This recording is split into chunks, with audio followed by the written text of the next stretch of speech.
Now, I spoke earlier about how I'm convinced we're being messed with, pure and simple, by those above us in the food chain, from seizure of land in the Netherlands to the closure of bank accounts of private citizens here in Britain, to the trans debate. Has the world been driven mad?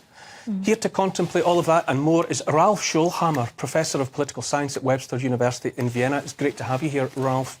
Thank you so much for having me, Neil. No, a pleasure. Now, you and I have spoken before, and I am very aware of what's happening in the Netherlands. First of all, the land grab for the farmers. Now this experiment with how people might sell their homes.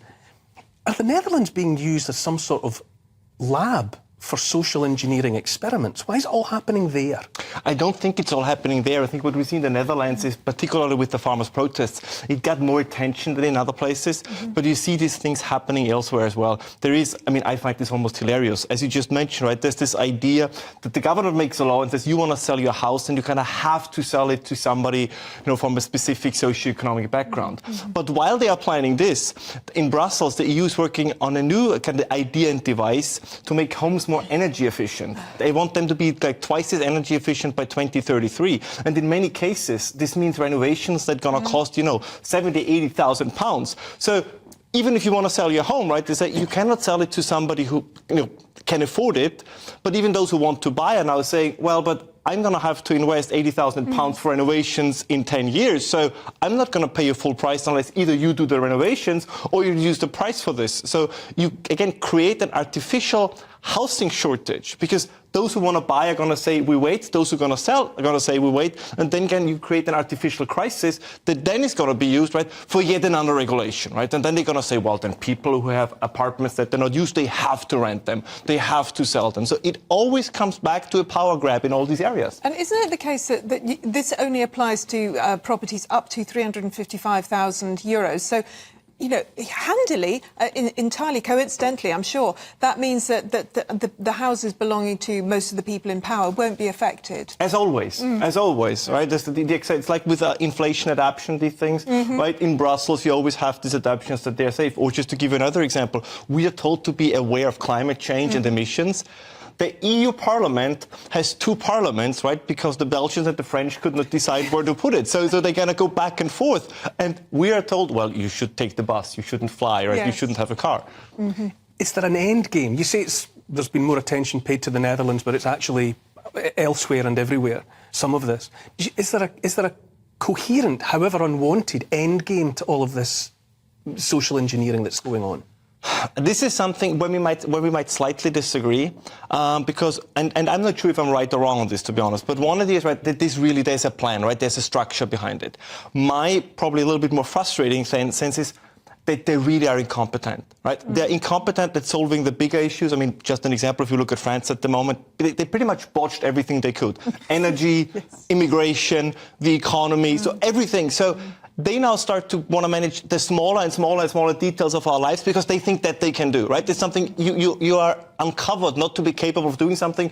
So you want to do ever more and more to finally prove how good you actually are. So I think it's a combination of that they overestimate themselves, yet they have a certain incompetence. But is it possible to be that incompetent all the time? I mean, even a stopped clock tells the right time twice a day. You'd think every now and again they would get something big wrong. Well, I give you one example. The main person, Joseph Borrell, right, the main person responsible for the foreign policy of the European Union, recently mixed up Russia and Serbia, right? So that tells you, I think, all you have to know. This man has, you know, a cabinet, a staff that we could just dream of, and they apparently either cannot brief him, or he doesn't read the briefings, or he doesn't care. So my argument is, you're right, the clock is at least right twice a day. With the bureaucracy in Brussels, I'm not sure if they have such a successful track record. One thing that I was thinking, though, you know, talking about is there a plan or is it just incompetence? It feels to me like a bit of a mix, because I think, you know, it seems to me that there are people with some sort of a plan. Some of it comes through the World Economic Forum, which I think is a bit like bringing in Mackenzie's into your business to basically ruin it, you know, because that's what these consultants tend to do. So you've got this plan. They're telling some ideas to various people in power. And then the people in power try to implement this, but do it very badly. Or the idea was very bad in the first place. But I think that's absolutely right? Because if you have these conditions that we just described, it opens the door for all kinds of grifters and those who kind of want to piggyback off these agendas. And I mean, Klaus Schwab, and he's either this kind of quote-unquote evil genius, or he's the world's most successful grifter. Right? Like, he just jumped on this bandwagon and he's basically, sometimes I wonder, like, when he's at home with his family, I mean, they must at some point think, like, this can't be real, right? Everything they publish is more absurd. Like, I think the most recent piece they had is that I think we have to halve the number of available cars on the planet by half in the next, I think, 50 or 25 years. That's madness. It's never going to happen. We were speaking earlier, Jasmine, about what happened to a colleague, Nigel Farage, having his bank account shut down. How would you read that as a practice by these whatever stakeholder capitalists that as Klaus Schwab describes them? What are they? What kind of shot across the bows for the general population is that? I think that's a very serious issue. I think that's much more dangerous than we think. And we saw something similar, if you guys remember, with the truckers in Canada, right? Exactly. Where they had the GoFundMe thing, and all of a sudden GoFundMe said, well, we're not going to give them the money, we give it to something that we think charity should go to. So imagine this, you donate to a cause, right? And then the organization says, thank you so much, Jasmine, for what you gave us, but we're going to give it to somebody else. But if you debank someone, right, you cannot participate in life anymore, right? No ATM, no credit card. Your business, we no longer exchange cash for services, right?